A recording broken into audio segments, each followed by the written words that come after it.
On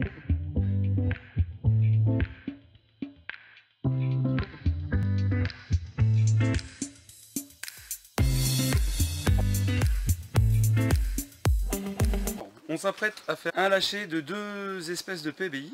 La première Aphidoletes, qu'on a en photo sur la petite image. Et la deuxième, c'est une coccinelle Adalia, une coccinelle à 2 points, qu'on a également sur la petite image. Donc là, l'idée, c'est de la lutte contre le puceron. Et en préventif. Dans la serre, on a de la tomate précoce, de la courgette et de la tomate ancienne qui est un peu plus tardive. Donc c'est essentiellement, il y a 4 planches sur 5, c'est de la tomate, et on a juste une planche centrale où c'est de la courgette.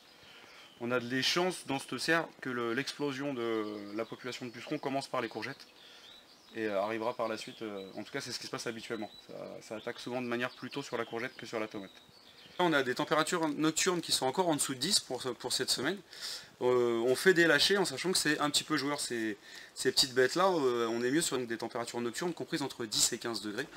En tout cas pour Aphidoletes, c'est un peu moins vrai pour coccinelle, mais en dessous de 10 même pour la coccinelle, voilà, c'est un peu joueur. L'idée étant d'avoir pourtant le maximum d'avance quand on fait un lâcher de PBI sur le développement et l'explosion des populations de pucerons ou de trips selon le parasite qu'on vise. Donc voilà, il faut se trouver ce compromis entre température minimale et avoir un temps d'avance sur l'arrivée du ravageur.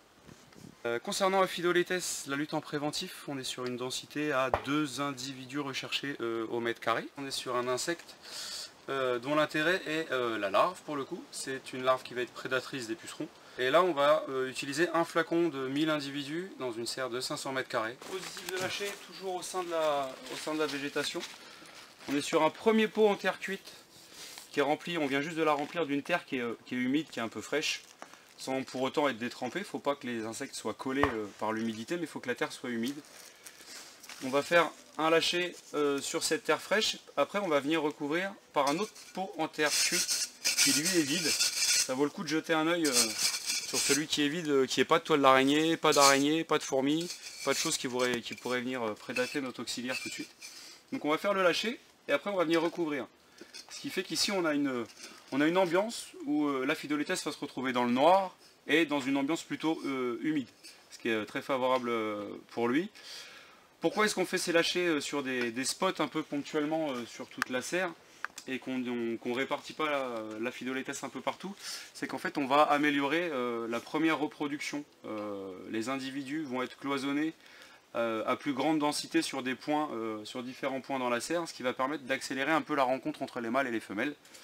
Une fois que la copulation aura eu lieu, les femelles vont sortir du pot par l'orifice du pot qui est vide et vont pouvoir aller pondre là où bon leur semble dans la structure. Donc du coup, je découvre mon pot. Le flacon, ça vaut le coup de le tourner sur lui-même. Des fois avec la gravité et le secouage dans les transports, on peut avoir des œufs qui ont été qui ont décanté et qui se retrouvent un peu au fond. Et donc là on a des pontes d'Aphidoletes normalement qui sont, et c'est nouveau, répartis dans de la sueur. Alors je me permets de jeter un œil parce que des fois on a des individus adultes. On répartit visuellement, on n'a que le support quasiment. Hein. Donc là on est sur de la sueur de bois. Voilà, alors je fais attention à la quantité, c'est que j'ai dans cette serre j'ai 7 points de lâcher, donc je répartis à peu près la quantité par 7.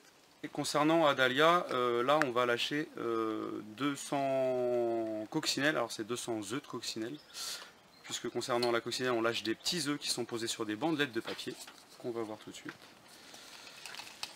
Hop. Voilà. Donc là on a des petites bandelettes de papier avec les pontes, donc des petites grappes d'œufs qui sont collées sur le papier, qui sont de couleur jaune. À la réception du produit, on fait attention à 2 choses. La date indiquée sur le flacon, et là on peut remarquer qu'on n'a pas de chance cette semaine, on a 2 dates, une du 12, et sur le deuxième flacon, on a une date du 15. C'est celle du 15 que j'ai observé. Beaucoup de pontes jaunes, sur celle du 12 il y a des chances qu'on ait des pontes qui ont noirci, parce que le délai est pas très bon par rapport au lâcher. C'est un flacon de 100 individus. Alors après c'est des estimations, hein, parce que il y a pas mal d'œufs par bandelette de papier. En moyenne il y a une quinzaine voire une vingtaine de bandelettes de papier par flacon, quand on a des flacons de 100 individus. Pour avoir une répartition homogène sur ce type de structure, on va lâcher une bandelette de papier tous les 4 mètres. Et ça sur 2 rangs de culture, ce qui va nous permettre de répartir de manière homogène notre flacon de coccinelle et d'avoir une densité. On est à 100 individus pour 500 mètres carrés. Donc là on va lâcher 5 individus au mètre carré. Et du coup on va venir déposer la petite bandelette de papier sur une feuille qui est plutôt au cœur de la végétation. Pour reproduire ce qu'on rencontre en milieu naturel, une ponte de coccinelle, elle a toujours lieu au dos de la feuille.